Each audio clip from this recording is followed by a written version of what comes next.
Hello, Steve White, Steve Arts 89. Well, I just want to talk about Freddy for a minute.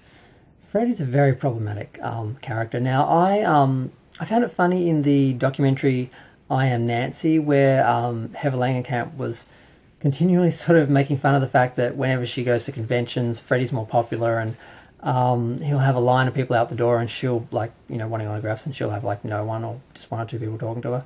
I'd rather meet her, frankly. I mean, I've already met Robert Englund, and he wasn't very nice. That's another story for another video I've already put up. But I never really liked the Freddy character. I did really get into the films for a short period of time because of the fantasy, surreal, dream realm sort of element of it. But Freddy himself, the fact that he molested children and killed them because either he got pleasure out of killing them as well, or he was trying to not be caught by killing them. It's unclear why he actually killed the children, but in the films they refer to him as a child killer, and then have him chasing teenagers, and they managed to sort of not really deal with the fact that he was a child molester. And I can't forget that. When I look at that character, I can't forget that. Like Jason, for example, okay, he's a killer and everything, but he was basically a victim. And you can identify with him on some levels, or at least he didn't commit the sort of crimes that Freddy did. And people, they just seem to forget about it. And just the hero worship and the fascination with Freddy when he's basically a child molester, murderer. I just find it really disturbing that people just sort of manage to just not acknowledge it and just, keep on, being a fan of the character. Because I was never really a fan of the character, or even Jason, really. I like the films, but Freddy, the reality of who he was and what he did always sort of turns me off, and sort of does stop me going back to watch the films as a whole. I haven't watched them for years. I sat down after Friday the 13th. I watched Freddy vs. Jason. I thought, you haven't watched the Nightmare films, and I thought about it for like nearly 20 years. I probably watched them. I know I watched them with my friend who I shared a house with in 2003. I know I watched them with her then, and I don't remember if I watched them since. I might have watched them once since, but so it could have been 10, 15 years.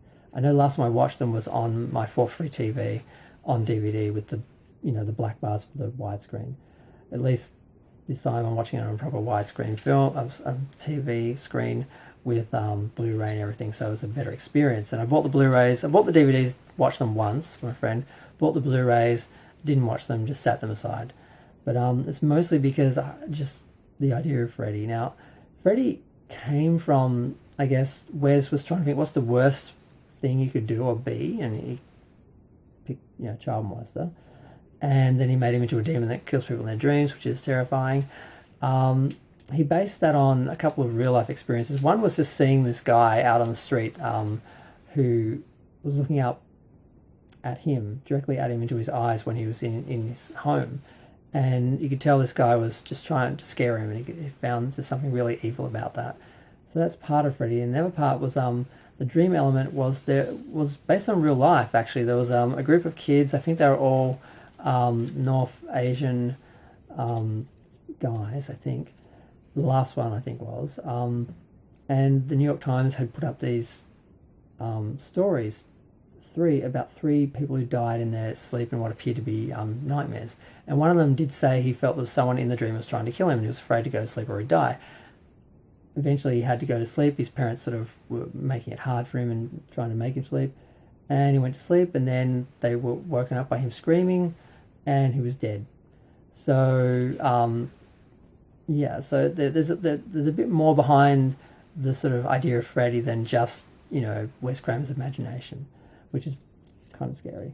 But, the remake actually tries to deal with the fact he was a child molester. They actually have the children remember they were abused, and they actually go back to Freddy's lair, and one of them even finds some Polaroids of the other character, and it's all pretty horrifying. But it wasn't fun. It wasn't entertaining. It was too much and too heavy, and that one didn't really work. The rest of the series became huge, and Freddy became a pop culture icon, was worshipped. And if you watch Freddy's Nightmares, he just introduces the videos with weird intros, kind of like, and they're actually running through the episode in some ways, kind of like Alfred Hitchcock. But Yeah, so I know. I just want to talk for a minute about Freddy. I just find it. He's just a horrible, horrible thing, and I don't really enjoy him as a fan. Even though I have these and I have this, but I like prop replicas. Um, but yeah, I just the films are good. The idea is good. The execution is mostly good. Some of the films just become sort of jokey, and Freddy did become too cute and too funny. They try to darken it down, and those films, they never really went past the peak that they had in the mid '80s, late '80s, with the part 3 and part 4. But yeah, I'm gonna go. Feel free to share, like, comment, subscribe. Let me know what you think of Freddy and the reality of the character, and what does that mean, and how do people manage that now when they watch the films? I mean, I have trouble doing it.